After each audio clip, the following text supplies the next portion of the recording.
Knowing how to turn off or force restart your Apple Watch Ultra 3 is something that can really help when your device isn't responding the way it should. Most of the time, your watch runs smoothly, but like any device, it can occasionally freeze, lag, or stop reacting to touches.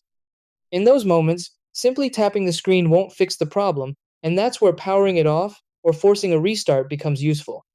The process is simple once you know the exact button combination, but it's not always obvious if you've never done it before.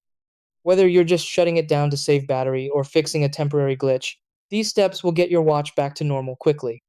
Try these. Step 1. Press and hold the side button on your Apple Watch Ultra 3. Step 2. Wait for the power options screen to appear. Step 3. Slide the power off slider to turn off the watch.